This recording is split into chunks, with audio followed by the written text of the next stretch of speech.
Hello again, you're watching Al Jazeera's continued coverage of Israel's war on Gaza. And in 24 days of that war, the number of Palestinians killed has now risen to 8,306. That includes at least 3,000 children. That's one child killed every 10 minutes.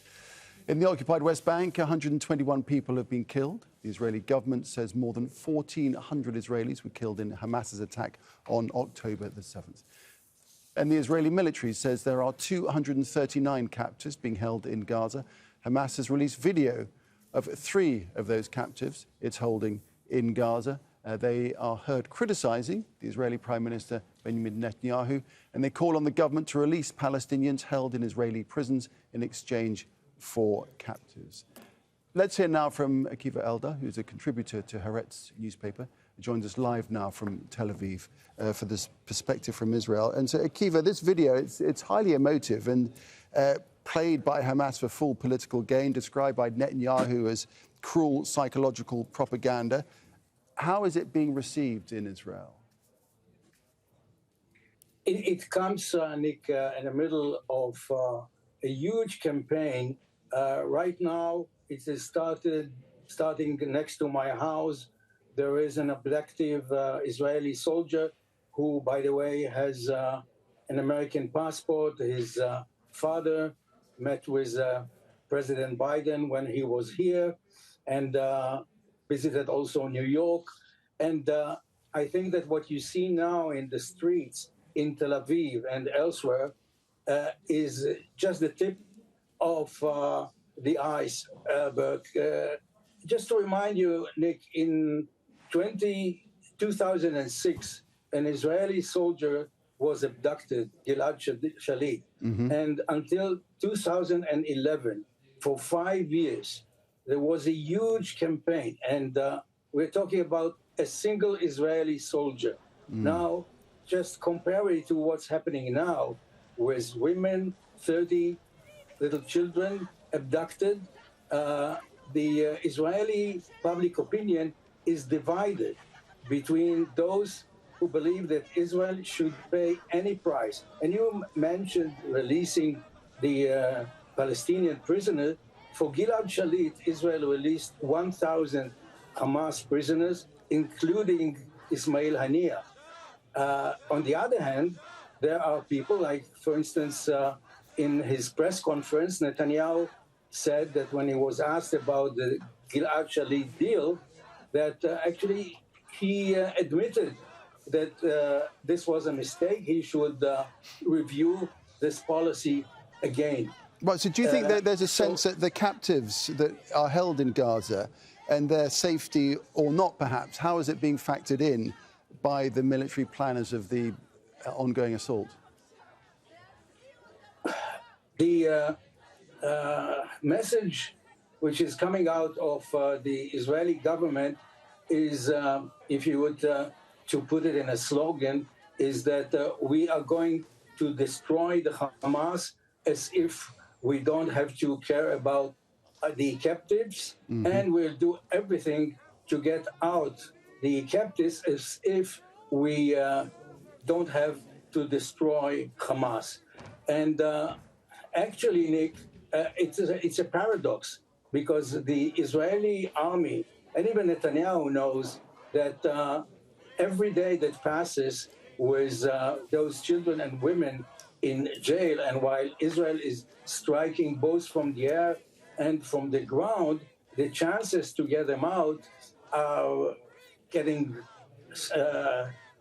little and little, and the pressure from the public opinion is greater. Now, as Netanyahu said in reaction to the release of this video, he said it's a kind of a psychological propaganda, yes, and promised those women that Israel will do its best. But what they also said, they asked for a ceasefire.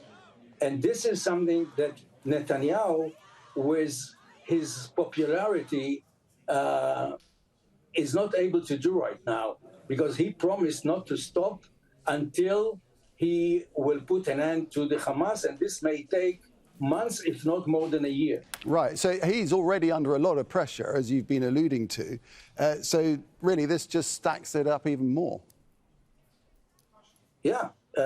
And there are mothers who are writing articles. For instance, there was an article today in Haaretz that they cry for their children. And in the Israeli public opinion, rescuing captives, let alone children and women, is sacred. Is more important than everything. So these generals who appear on television are trying to explain the public opinion that, this is a sacrifice that we have to do in order to make sure that the Hamas will not do this again. And the Hamas knows that the Israeli public opinion is very fragile. And they are doing what I expected them to do. They are using those merchandise, human merchandise, in a cruel way. And they will put more and more pressure both on the Israeli public opinion, the United States, because there are more than 20 American citizens, there are French, there are Thais, in order to get what they want. And what they want at the beginning was to get their prisoners back home. But now they are looking for something else. They are looking for their own survival and the survival of the Hamas. And this is something that Netanyahu politically cannot afford. And Akiva, one more thing. What's the general sense of public opinion, the mood in Israel? Of course, the anger about October the 7th runs very, very, very deep. But what is the overall sense, do you think? I imagine it's polarized, but sense about the scale of Israeli bombardment and the mass deaths that we've been seeing within Gaza? Yeah. Nick, I'm afraid that the public opinion in Israel is moving more and more to the right. And you can see it even in what's happening between Israeli Jews and Israeli Arabs.